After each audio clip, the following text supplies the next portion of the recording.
نو زما عزتمندو دا وظیفه چې ته کم مقصد دپاره کې، کم حاجت دپاره کې، کم ضرورت دپاره کې، دا وظیفه به لا تا برابر کړې نه چې الله جل شانه به ستا سوال قبول کړی، ستا په حق کې به الله جل شانه فیصله کړي او الله جل شانه به ستا د کم مشکل نه ته ځان وباسې، نو الله به تا وباسي. لاس په اوچتې نه، د هغې نه مخکې به الله رحم کوي. نحمده ونصلي على رسوله الكريم، اما بعد فاعوذ بالله من الشيطان الرجيم، بسم الله الرحمن الرحيم. السلام عليكم ورحمة الله وبركاته. امید لرم چې تاسو ټول بخیر، ښه به خوشحاله یئ او چې کوم ځای کې هم یئ الله جل شانه تاسو ښاد آباد او خوشحاله ساتي. زما عزتمندو یو نوم دی د الله جل شانه، الله الصمد. دا په سورة الاخلاص کې راځي، یعنی قرآن مجید چې ختمیږي د دو سورتو نه مخکې قل والله احد سورت دی، سورة الاخلاص ورته وایي. سورة الاخلاص چې ته صرف یو پیر ووایې دا د هر مشکل د حل دپاره دی. خو سورة الاخلاص په دې طریقه وایي چې په کومه طریقه د زوام. یو خبره. دویمه خبر ده اجازت هغې خویندو او هغې میندو او هغې رونو ته هغې بایګانو ته دی چې کم کس اول نه اخره پورې ویډیو وګوري او ویډیو لایک کړي. بس زما عزتمندو د دې ټایم ټیبل مقرر نه دی چې څه ټایم هم ټوله دې وشو اودس وکړه، تسبیح راواله، صحیح شو.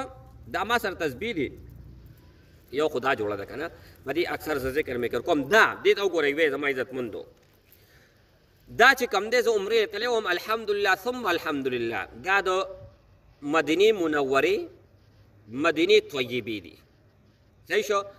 اکثر په دې چې کوم دی نو زه عمل وکړم، الله جل شانه انفن کې هغه قبول کړي. ښه نو ته به اودس وکړې، تسبیح به راوالې، 11 پېرې به درود شریف ووایې او بیا به چې کوم دی نو ووایې بسم الله الرحمن الرحیم قل هو الله احد الله الصمد الله الصمد الله الصمد 1000 پېرې، 1000 پېرې به الله الصمد وایي، بیا به لم یلد ولم یولد ولم یکن له کفوا احد وایي، بیا به 11 پېرې وایي.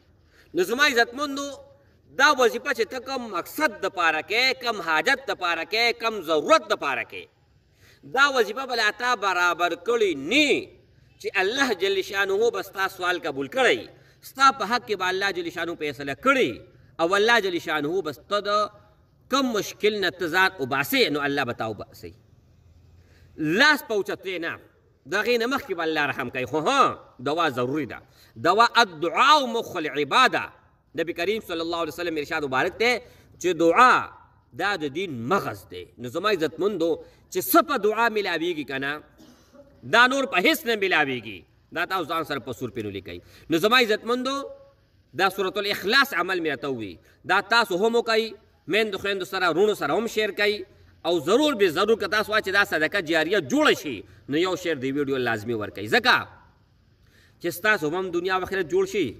او زمونږ په وجه که یو مؤمن مسلمان دا ذکر وکړو نو الله جل شانو کېدی شي دا زموږ د نجات ذریعه جوړه شي. یو مسلمان د تکلیف نه راووتو، پریشانۍ نه راووتو، نو کېدی شي الله جل شانه چې کوم دی نو دا زموږ د ذریعه نجات جوړه شي. د لوی الله په نوم سپارم، د الله په امان. السلام علیکم ورحمة الله وبرکاته.